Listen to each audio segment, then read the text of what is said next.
Bismillahirrahmanirrahim. Alhamdulillah Rabbil Alamin. Wabihi nasta'inu ala umuri dunya waddin. Asyhadu an la ilaha illallah wahdahu la syarikalah. Wa asyhadu anna Muhammadan abduhu wa rasuluh. Allahumma salli wa sallim wa barik ala nabiyyina Muhammadin wa ala alihi wa ashabihi ajma'in, amma ba'du. Hadirin pemirsa yang dirahmati Allah, pada kesempatan kali ini marilah kita secara bersama-sama memetik satu hikmah dari tahun baru Hijriah. InsyaAllah beberapa hari lagi kita akan menyambut tahun baru Hijriah, tahun baru 1445 Hijriah. Hijrah dalam arti yang sebenarnya bukan saja yang sudah dipraktikkan oleh Nabi SAW beserta para sahabatnya berpindah dari Mekah ke Yastrib atau ke Madinah saat ini. Itu memang di zaman dahulu makna hijrah adalah berpindah dari Mekah ke Madinah atau negeri Yastrib itu sendiri. Tetapi makna hijrah pada era globalisasi ini adalah berpindah dari satu kebodohan menuju ilmu pengetahuan yang lebih mumpuni untuk menghadapi tantangan era globalisasi.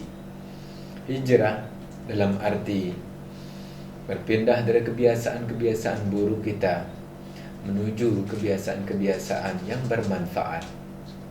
Tahun baru Hijrah, tahun baru Islam, kita aplikasikan di dalam diri kita sendiri. Kita aplikasikan sebagai satu wahana untuk mendakwakan nilai-nilai Islam. Bagaimana para pemuda, para generasi-generasi yang akan melanjutkan perjuangan Islam agar mampu memetik nilai-nilai di dalam hijrah Rasulullah SAW.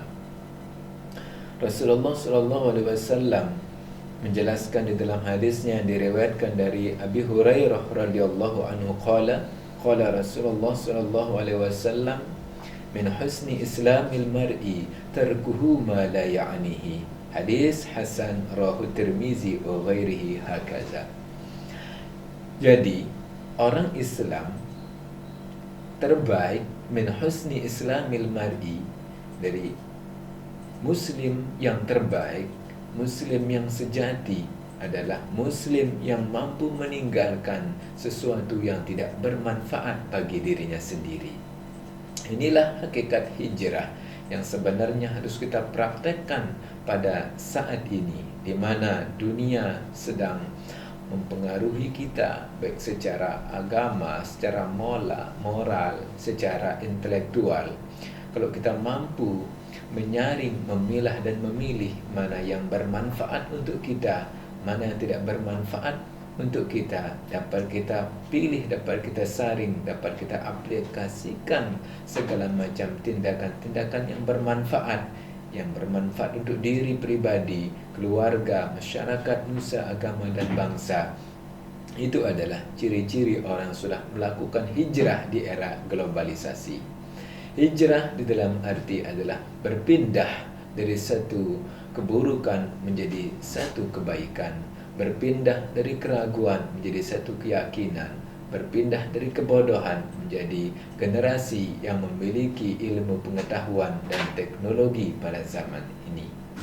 Berpindah dari satu kurikulum menjadi kurikulum yang terbaru, kurikulum merdeka, di mana pemerintah menyiapkan bagaimana membangun, membina, mendidik masyarakat menjadi orang-orang yang mampu bersaing di dunia globalisasi, baik di dalam bidang agama, sosial, kemasyarakatan, pendidikan, dan lain sebagainya. Tahun baru Hijriah, tahun baru 1445 yang akan datang ini sebenarnya adalah tahun yang tidak mudah bagi umat Islam.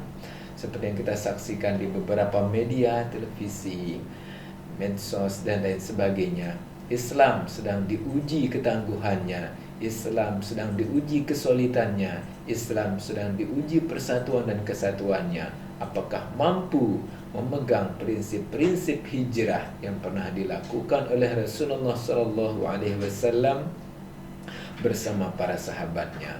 Maukah umat Islam berjuang dengan harta, berjuang dengan jiwanya, berjuang dengan pikirannya, berjuang dengan idenya, berjuang dengan kemampuannya di mana mereka bekerja? Guru berjuang menjadi pendidik untuk mencetak generasi-generasi yang berilmu. Para ustaz, tokoh agama, tokoh masyarakat berjuang untuk mencetak para generasi muda agar menancapkan ilmu iman dan takwa di dalam diri mereka. Pemerintah berjuang untuk menegakkan keadilan sosial secara kemasyarakatan. Para penegak hukum berjuang untuk menegakkan hukum dengan seadil-adilnya, tanpa memandang bulu, tanpa memandang pilih kasih. Kalau itu benar, katakan benar. Kalau itu salah, katakan salah. Inilah makna hijrah Islam, tahun baru Islam pada era globalisasi pada tahun 1445 ini. Islam memang akan menunjukkan kekuatannya pada saat ini. Mudah-mudahan tahun baru Hijriah 1445 ini menjadi energi terbarukan bagi umat Islam seluruh dunia untuk menangkal segala tantangan globalisasi yang dapat mengikis nilai-nilai keislaman pada diri pribadi, diri bangsa kita, karakter kepribadian bangsa yang sudah ditopang oleh iman dan Islam sejak awal kemerdekaannya, seperti dalam undang-undang atas berkat rahmat Allah yang Maha Kuasa. Itu adalah dan didorongkan oleh keinginan luhur. Nah, itulah nilai-nilai yang dapat kita aplikasikan di dalam dunia tahun baru Hijriah pada tahun 1445 saat ini. Mudah-mudahan kultum sederhana ini dapat memberikan energi terbarukan, energi yang berkemajuan untuk menghadapi tantangan globalisasi pada saat ini.